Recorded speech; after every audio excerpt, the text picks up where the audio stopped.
Feeling 1, the sudden awareness.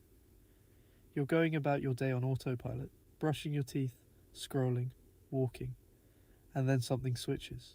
You suddenly become aware that you are aware. Your brain notices itself thinking. Your eyes notice themselves seeing. For a second, you step outside the loop and look at it from the outside, and it's overwhelming in a way you can't explain to anyone. It's not anxiety. It's not a panic attack. It's more like the universe briefly handed you the wrong pair of glasses, and for 3 seconds, you saw things at a frequency you weren't supposed to, and then it passes, and you go back to brushing your teeth. Feeling 2, anxiety with no address. Your heart is doing something, your chest is tight, your body is preparing for something, but there's nothing there. You check your mental list. Work? Fine. Relationships? Fine. Health? Fine. And yet the feeling doesn't care. It didn't come with a reason.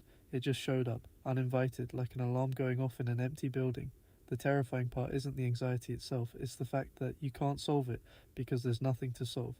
Your body declared an emergency. Your mind just wasn't invited to the meeting. Feeling 3, the life that almost. Was it happens in that exact moment between awake and asleep. You're not dreaming yet, but you're not thinking either. And somehow in that gap, another life appears. A life where you made a different choice, lived in a different city, loved a different person, became a different version of yourself. It feels completely real, more real sometimes than your actual life. And then you wake up, or almost wake up, and it's gone, in less than a second, like it was never there. You try to hold on to it, you can't, and for a moment you grieve something that never existed. Feeling 4. Your parents were young. Once you're looking at your mom or your dad, and something shifts. You suddenly see them, not as parents, but as people. People who were once your age, who had no idea what was coming, who had dreams and embarrassing phases and songs they loved and nights they'd rather forget. They had an entire life before you arrived, and you will never know most of it. They became mom and dad the day you were born, and that's the only version of them you'll ever truly know. The strange part is realizing that someday maybe someone will look at you the same way. Feeling 5, present but not here. You're in the conversation. You're even laughing at the right moments. But somewhere, quietly without announcing itself, you left.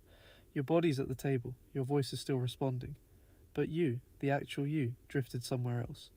And you watch yourself from a slight distance going through the motions, wondering how no one notices.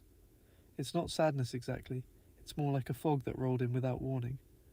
The people around you are warm and real, and they like you, and you're glad to be there. You're just not sure where there is. Feeling 6, the narrator in your head. You're having a normal conversation. You say something funny, someone laughs, and a voice in your head says, "Good one," not celebrating you, observing you.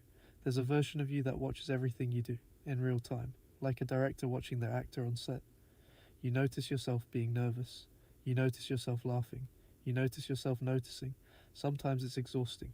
You want to just be in the moment, not narrate it, but the camera never fully turns off.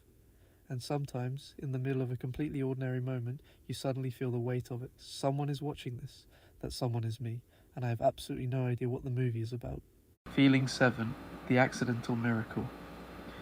You are here. That sounds simple. It isn't. The exact combination of people, moments, and accidents that led to you being here, reading this with this face and this history and these specific thoughts. The probability of that is so close to 0 that it barely deserves a number. You almost didn't happen. And one day you won't be here anymore. Not to be dramatic, just, mathematically, one life, one shot, one body moving through one timeline that started without your permission and will end the same way. Most days that thought stays in the background, quiet. But sometimes at 2 a.m. or during a perfectly ordinary Tuesday it surfaces, and for a second everything becomes unbearably precious. The light through the window, the sound of your own breathing, the completely unremarkable fact that you are here. You are an accident that learned to think about itself, and that is the strangest, most beautiful thing there is.